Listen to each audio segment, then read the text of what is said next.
Welcome back. A Pakistani teenager is being celebrated for sacrificing his own life to save the lives of hundreds of others. Aitzaz Hassan died after confronting a terrorist who was trying to bomb his school. We hear so much about terrorism and extremism. Aitzaz's story is one of bravery, sacrifice, and heroism. Is he the exception? What lessons can we learn from Aitzaz's act of heroism?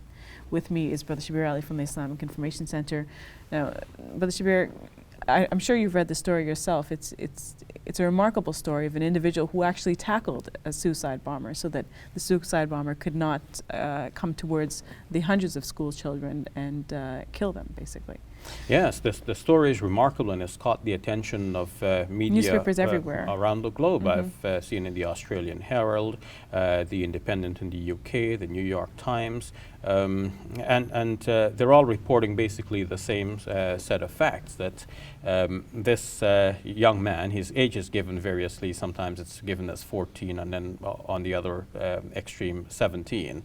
A lot of them say 15 years old. He was late for school that day, walking together with his cousin and some other lad. So he happened to notice someone else dressed in their school uniform, but curiously that person was asking for certain directions regarding the school, and he was not recognized as a fellow student, and so his activities naturally became suspicious. The two comrades, companions of this young man whose heroism we're now celebrating or commemorating or thinking about, they thought the best course of action would be to leave the situation alone, and they went safely and quietly into their school. But our hero decided to confront this would-be terrorist, and in that confrontation, the terrorist detonated his terrorist bombing vest and a suicide vest, and that resulted in the loss of his own life, and also the life of Aitzaz Aitzaz Hassan. Obviously, this is a good news story, and we love hearing good news stories, happy stories. But why do you think this is getting so much play in the media? Is it because it's so rare to see a Muslim confronting terrorism? Of course, I should say that the story is both happy and sad at the same time. It gives us mixed feelings. Yes, he did die in the process, so his death is regrettable and remorseful for all of us, but at the same time, his family, especially his dad, is celebrating the death as an act of heroism and martyrdom, because through his death, Aitzaz has actually saved the lives possibly of hundreds of his fellow schoolmates. Some reports say 1,000 at least, and some say up to 2,000 students were studying in that school. So had the terrorist been free to enter and detonate his vest inside the school, we don't know how many lives would have been lost. So is he an exception, is the question? Well, there is a growing dissatisfaction, a total objection to the modern trend towards terrorism. And this is so deeply felt that there are many who are resisting this. Not too long ago, we celebrated the heroism of Yousafzai, Malala, a young woman who opposed the Taliban's restriction on the education of girls, and her bravery resulted initially in her being shot in the face and neck, in the head and neck, and through some extensive reconstructive surgery, she was eventually made to do well.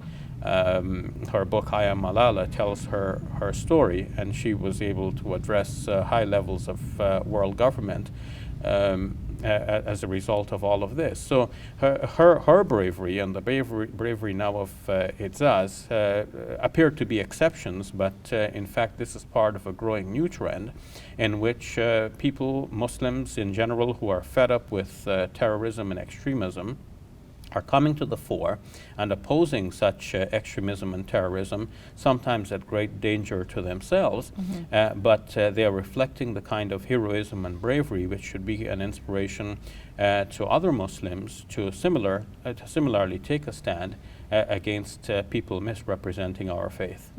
Of course, there are many Muslims who don't support terrorism. The vast majority of Muslims do not support terrorism and would find such acts very repugnant.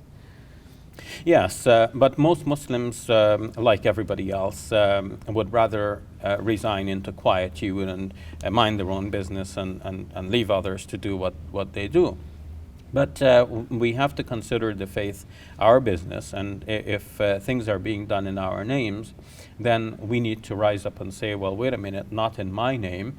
We need to represent our faith ourselves and speak for what is right and oppose those who misrepresent the faith. Of course, on the other hand, for people who are looking at Muslims, this is an indication that there are positive signs in the Muslim community as well. For every act of terrorism, there's a hero. There's someone out there who's doing good.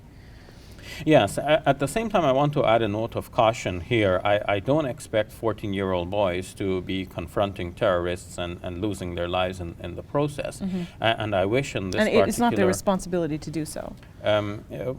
What I would like to say about this is that I hope that where there are other avenues available for thwarting terrorist plots, these avenues should be fully utilized, alerting authorities who have the power and ability to stop such acts and so on, so that we do not have the sad result of the loss of the life of a teenager whose heroism is celebrated, but at the same time whose loss of life we all feel sad about.